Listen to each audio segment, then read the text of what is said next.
नमस्कार, स्वागत है आपका इंडिया न्यूज उत्तर प्रदेश उत्तराखंड में। मैं हूं आपके साथ भारती सिंह। कोरोना को लेकर इलाहाबाद हाईकोर्ट की सलाह दी गई है। राज्य सरकारों को सलाह दी है इलाहाबाद हाईकोर्ट ने। इलाहाबाद हाईकोर्ट ने निर्देश दिए हैं पूर्ण लॉकडाउन पर विचार करें। प्रभावित नगरों में लॉकडाउन पर विचार करें, कहना हाईकोर्ट का। आपको बता दें 2 से 3 हफ्ते के लिए पूर्ण लॉकडाउन पर विचार करें, कहना हाईकोर्ट का। सरकार लगातार कोरोना को काबू करने की कोशिश में लगी है। कोरोना नियंत्रण के लिए सरकार कर रही है हर मुमकिन कोशिश। मुख्यमंत्री लगातार बढ़ते संक्रमण की ओर कर रहे हैं समीक्षा। इलाहाबाद हाईकोर्ट की सलाह, पूर्ण लॉकडाउन पर विचार करें, कहना 2 से 3 हफ्तों के लिए लॉकडाउन पर विचार करें। प्रभावित नगरों में लॉकडाउन पर विचार किया जाना चाहिए। 2 से 3 हफ्तों के लिए पूर्ण लॉकडाउन पर विचार करें, कहना हाईकोर्ट का। इलाहाबाद हाईकोर्ट की सलाह, सरकार लगातार कोरोना को काबू करने की कोशिश कर रही है।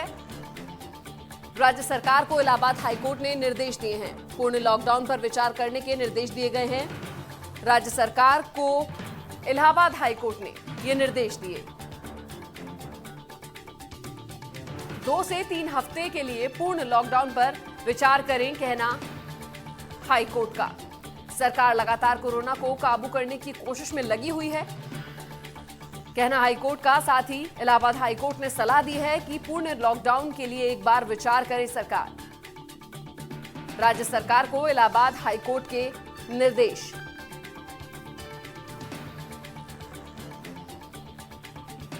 दो से 3 हफ्ते के लिए पूर्ण लॉकडाउन पर विचार करें, कहना इलाहाबाद हाईकोर्ट का।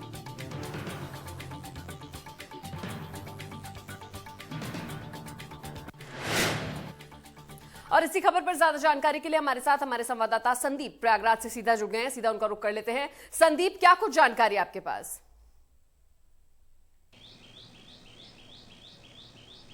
देखिए, लगातार जो है कोरोना के संक्रमण के केसेस जो है वो बढ़ रहे हैं पूरे प्रदेश में, जिसको देखते हुए जो है हाईकोर्ट ने सख्त ये निर्देश दिए हैं कि जो कोरोना पे संक्रमण को रोकने के लिए, उसको कम करने के लिए एक बार पूर्ण लॉकडाउन का विचार सरकार को करना चाहिए, चाहे वो 2 से 3 हफ्ते के लिए ही हो। साथ ही तमाम अन्य निर्देश जारी किए गए हैं माननीय उच्च न्यायालय की तरफ से कि ट्रैकिंग बढ़ाई जाए, टेस्टिंग बढ़ाई जाए और ट्रेनिंग भी जो है वो लोगों को दी जाए। साथ ही उनका माननीय उच्च न्यायालय का ये भी कहना था कि जो खुले मैदान है उनमें अस्थायी अस्पताल बनाकर वहां पर लोगों को जो है पीड़ित जो भी संक्रमित आ रहे हैं उनको भर्ती किया जाए, उनका इलाज किया जाए। अगर जरूरत पड़े तो अस्थायी मानदेय पे जो है वो कर्मचारी भर्ती किए जाए, ताकि जो भी ये कोरोना का संक्रमण है इसको रोका जाए। ये नाइट कर्फ्यू जो है ये बहुत ही हल्का एक इलाज बताया गया है जो संक्रमण रोकने का, लेकिन स्पष्ट रूप से माननीय उच्च न्यायालय का कहना था कि अगर आवश्यकता है और जिस तरीके से संक्रमण बढ़ रहा है उसमें 2 से 3 हफ्ते का पूर्ण लॉकडाउन लगाने पर विचार सरकार को करना चाहिए। जी संदीप, और आप हमारे साथ बने रहिए। हमारे साथ वाराणसी से हमारे संवाददाता पंकज भी हमारे साथ जुड़ गए हैं। सीधा उनका भी रुख कर लेते हैं। पंकज, अब जिस तरीके से इलाहाबाद हाईकोर्ट ने अपना ये विचार दिया है सरकार के सामने, तो ऐसे में क्या लगता है कि क्या कुछ फैसला लिया जा सकता है? क्या इस पर विचार अब तक नहीं हुआ होगा, जो अब जो है इस पर विचार करने की बात भी कही गई है?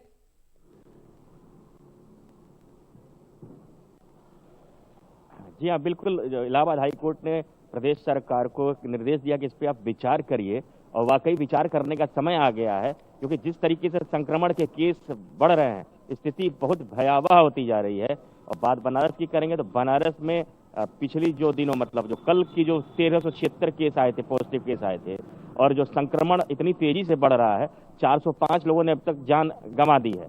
तो इसलिए जो हाईकोर्ट का जो निर्देश आया है कि सरकार इस पर विचार करे, बिल्कुल निश्चित रूप से सरकार को करना चाहिए। और संक्रमण को रोकना है, इसकी चेन को रोकना है, तो बिल्कुल इस पे जो है गंभीरता पूर्वक सरकार को विचार करना चाहिए। और रही बात बनारस की, तो बनारस में जैसा मैंने कल भी बताया था कि नाइट कर्फ्यू का कोई असर देखने को नहीं मिल रहा है। सोशल डिस्टेंसिंग की धज्जियां उड़ रही हैं, लोग जो है मास्क का काफी कम प्रयोग कर रहे हैं, एक दूसरे पे टूटे पड़े हैं बाजारों में। और जहां तक रही बात जो सरकारी जो व्यवस्थाएं हैं सरकार की तरफ से, चाहे प्रशासन की तरफ से, जो बताया जा रहा है कि इस अस्पताल में इतनी जगह, हालांकि वो चीज बहुत जो है देखने को नहीं मिल रही है। कहने का मतलब ये है कि स्थिति दिन ब दिन एकदम भयावह होती जा रही है और कहीं ऐसा ना हो कि कंट्रोल से भी एकदम बाहर हो जाए। जी भारती, बिल्कुल, आप बने रहिए हमारे साथ गोरखपुर से सुशील भी हमारे संवाददाता जुड़ गए हैं, उनका भी रुख कर लेते हैं। सुशील, क्या कुछ जानकारी है आपके पास? गोरखपुर में क्या कुछ हालात हैं कोविड को लेकर, और इस तरीके से अब इलाहाबाद हाईकोर्ट ने जिस तरीके से विचार अपना रखा है सामने, तो क्या कुछ लोगों का भी रुख इस पर है, क्या सोचते हैं?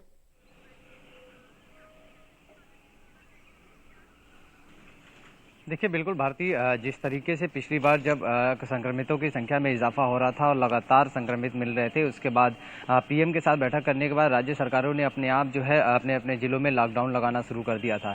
लेकिन इस बार जिस तरीके से आंकड़े टूटते जा रहे हैं और नया रिकॉर्ड कायम होता जा रहा है और लगातार संख्या बढ़ती जा रही है, केवल गोरखपुर की अगर बात करें तो गोरखपुर में भी नया रिकॉर्ड बना है 572 एक दिन में, यानी जो 24 घंटे के अंदर 572 कोविड-19 के जो है संक्रमित मिले हैं। ऐसे में जब राज्य सरकारों ने अभी तक कोई इस तरह निर्णय नहीं लिया, उसके बाद इलाहाबाद हाई कोर्ट ने जो है इसमें जो है अपनी टिप्पणी की है और राज्य सरकारों पे विचार करने के लिए कहा है कि राज्य सरकार जो है इस पे विचार करे और 2 से 3 हफ्ते तक कंप्लीट लॉकडाउन लगाए, ताकि इस जो कोरोना वायरस का जो चैन है, इस चैन को ब्रेक किया जा सके।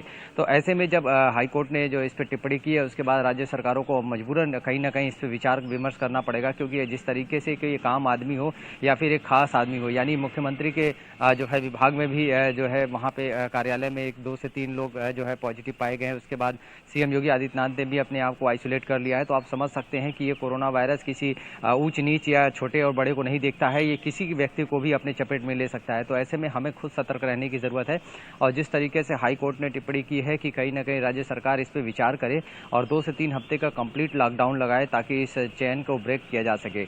लेकिन अभी तक फिलहाल इस तरह की चीजें आई नहीं है, लेकिन ये माना जा रहा है कि आज से कल में कुछ एक बड़ा फैसला जरूर आएगा, क्योंकि देश के प्रधानमंत्री नरेंद्र मोदी अलग अलग सभी जगहों के गवर्नरों के साथ बैठक भी करेंगे, इस पर विचार विमर्श करेंगे कि इसको ब्रेक करने के लिए इसको क्या किया जाए, क्योंकि हमारी स्वास्थ्य व्यवस्था उतनी बेहतर नहीं है जितनी बेहतर अन्य जो है देशों के अपेक्षा है। तो कहीं ना कहीं हमें इस लॉकडाउन को लगाना होगा और यही एक लॉकडाउन एक मात्र रास्ता है इस कोरोना वायरस के जो चैन को ब्रेक करने के लिए, क्योंकि लगातार संक्रमितों की संख्या बढ़ती जा रही है। जो महज अगर आपको बता दूं कि महज 1.5 से 2 हफ्ता पहले जो आंकड़ा जीरो था, शून्य था, आज वो आंकड़ा 572 पहुंच गया है। महज 24 घंटे में 572 आंकड़ा अपने आप में बड़ा आंकड़ा है, जो पिछली बार भी इतनी तेजी से नहीं बढ़ा था। तो आप समझ सकते हैं कि ये वायरस और ये कोविड-19 का जो चैन है वो कितनी तेजी से बढ़ रहा है। बिल्कुल, स्वास्थ्य व्यवस्था वेंटिलेटर पे है और साथ ही सीएम दफ्तर तक कोरोना की दस्तक पहुंच गई है, तो अपने आप में चिंताजनक है। साथ ही गोरखपुर में जिस तरीके से अब कोरोना बढ़ रहा है, उसको लेकर वैक्सीनेशन भी किया जा रहा है। ये भी अपने आप में एक अहम बात है कि वैक्सीनेशन होने के बावजूद भी कोरोना के जो मामले हैं वो लगातार बढ़ते जा रहे हैं। तो वैक्सीनेशन के बारे में जरूर मैं आपसे जानना चाहूंगी कि गोरखपुर की अगर हम बात करें तो वहां पर वैक्सीनेशन को लेकर क्या कुछ हालात हैं?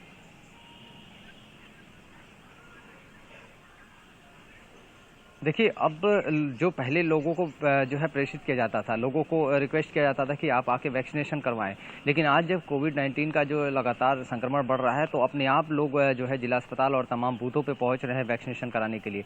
लेकिन वहीं कुछ लोगों का और मानना है कि जो दूसरा स्टैंड ये जो कोरोना का आया हुआ है, वो क्या ये वैक्सीन पे काम करेगा, क्योंकि जब इसके लक्षण अलग है और इसका जो दायरा है वो बहुत तेजी से बढ़ रहा है। तो क्या जो पिछला वैक्सीनेशन हो रहा था वो इस वायरस को, क्योंकि वायरस ने जो प्रारूप बदला है, ये बदला हुआ प्रारूप उस वैक्सीनेशन में काम करेगा कि नहीं करेगा।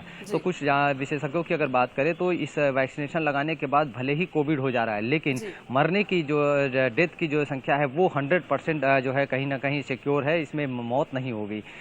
जो है कोविड जरूर हो जाएगा, कुछ दिन बाद वो ठीक हो जाएगा, लेकिन मौत नहीं होगी। तो इस वजह से लोगों का रुख जो है बूथों पर पहुंच रहा है और निश्चित रूप से लोग वैक्सीनेशन करवा रहे हैं। अब इतना इस कदर है लोगों के रुख चाहे जो भी हो, लेकिन वैक्सीनेशन कराना बहुत ज्यादा जरूरी है। इसी वजह से सरकार जागरूकता भी फैला रही है और तमाम चीजें कर रही है। संदीप, आपका बहुत बहुत शुक्रिया प्रयागराज से, माफ कीजिए सुशील, आपका बहुत बहुत शुक्रिया। संदीप हमारे साथ प्रयागराज से जुड़े हुए हैं। संदीप, आपसे जरूर जानना चाहेंगे कि वहां पर अभी कोविड की क्या व्यवस्था है, कितने लोग संक्रमित अब तक पाए गए हैं और साथ ही वैक्सीनेशन के क्या कुछ हालात हैं वहां पर?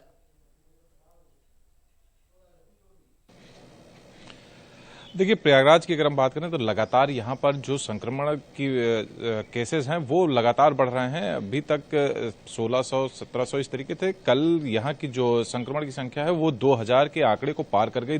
कल 2142 लोग यहाँ पर संक्रमित मिले और 12 लोगों की मौत हो गई। अगर हम अस्पतालों की बात करें तो अस्पतालों की जो यहाँ पर सुविधा है वो अब नाकाफी हो रही धीरे धीरे, क्योंकि जो भी ऐसे मरीज आ रहे हैं जिन्हें एडमिट करना आवश्यक है उनके लिए अब अस्पतालों में बेड की संख्या जो है वो कम पड़ रही है।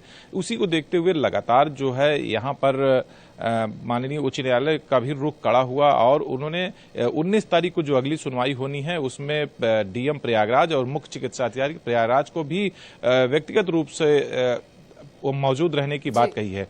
और साफ तौर पर उसमें यह भी कहा गया है कि अगर अस्पतालों में जो है संख्या कम है बेडों की तो खुले जगह पर अस्थायी अस्पताल बनाया जाए, संविदा पर कर्मचारी रखे जाएं और उनकी जो है जो मरीज आ रहे हैं उनको भर्ती कर उनका इलाज किया जाए। साथ ही जो तमाम अनावश्यक यातायात है उस पर भी रोक लगाई जाए।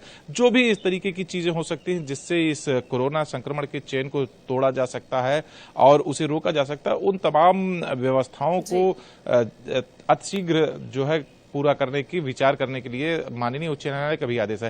तो कहीं न कहीं अब ये आवश्यकता पड़ रही है प्रयागराज में भी, क्योंकि संक्रमण जो है वो लगातार बढ़ता जा रहा है। तो ऐसे में विचार किया जाए कि लॉकडाउन लगे या ना लगे। संदीप, आप बने रहिए हमारे साथ कानपुर से शिवराज साहू हमारे साथ जुड़ गए हैं। शिवराज, हाईकोर्ट का ये विचार है सरकार के सामने कि इस तरीके से लॉकडाउन पर विचार किया जाना चाहिए, 2 से 3 हफ्ते का पूर्ण लॉकडाउन जो है वो लगा देना चाहिए। ऐसे में क्या कुछ वहां के लोग सोचते हैं और जैसे वहां के हालात हैं आप बेहतर समझ सकते हैं, तो क्या आपको लगता है कि वहां पर 2 से 3 हफ्ते का पूर्ण लॉकडाउन लगना चाहिए?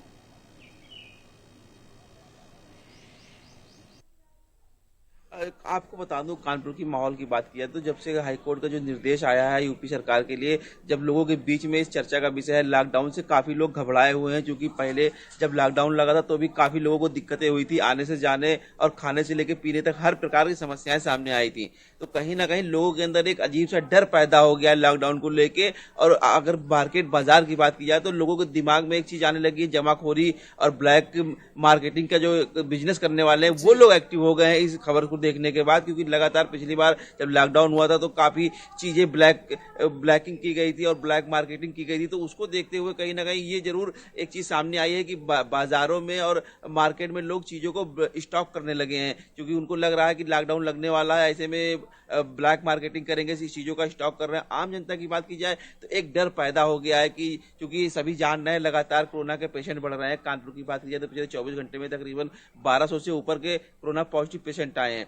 तो एक डर तो अजीब सा बना हुआ है कोरोना का। अगर साथ में लॉकडाउन की बात की जाए तो जब से ये खबरें चल रही हैं कि लॉकडाउन लग सकता है, योगी सरकार को निर्देशित किया गया है कि जरूरत पड़े तो 2 से 3 हफ्ते तक लॉकडाउन लगाया जाए। तो इन खबरों को देखने के बाद आम जनता के अंदर एक डर सा का माहौल बना हुआ है। काफी लोग भयभीत हैं कि अगर लॉकडाउन लगेगा तो क्या होगा। तो कहीं ना कहीं लॉकडाउन लगना अभी हमारे, अगर मैं व्यक्तिगत अपनी विचार बताऊं तो अभी लॉकडाउन की परिस्थिति कानपुर में नहीं है। कानपुर में अगर सख्ती की जाए तो स्थितियां कंट्रोल में आ सकती हैं। अभी इतनी स्थितियां भय से भयंकर नहीं हो रही हैं कि लॉकडाउन की आवश्यकता पड़े। अगर यहाँ पर प्रशासन सख्ती से और लोग जागरूक करने का काम करे तो कहीं ना कहीं परिस्थितियां जो है वो कंट्रोल में आ सकती हैं। जागरूकता बहुत अहम है। शिवराज, सही कह रहे हैं आप, बने रहिए हमारे साथ वाराणसी से भी हमारे संवाददाता जुड़े हुए हैं, सीधा उनका रुख कर लेते हैं। पंकज, वैक्सीनेशन को लेकर क्या कुछ हालात है वहां पर? क्या वैक्सीनेशन पुरजोर तरीके से चल रहा है? और कोविड के इस वक्त कितने सक्रिय केस हैं? कितने पिछले 24 घंटे में केसेस मिले हैं वहां पर?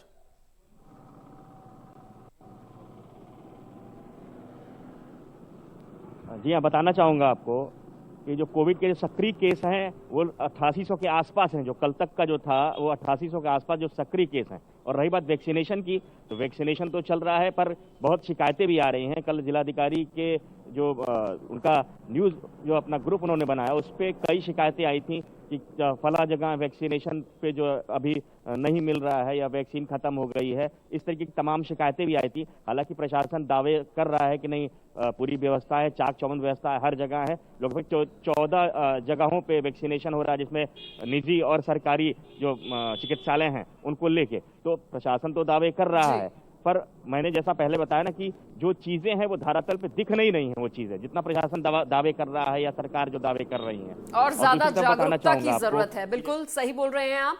और आप सभी का, संदीप, सुशील और हमारे साथ जुड़े पंकज, आप सभी का सब तमाम जानकारी के लिए बहुत बहुत शुक्रिया।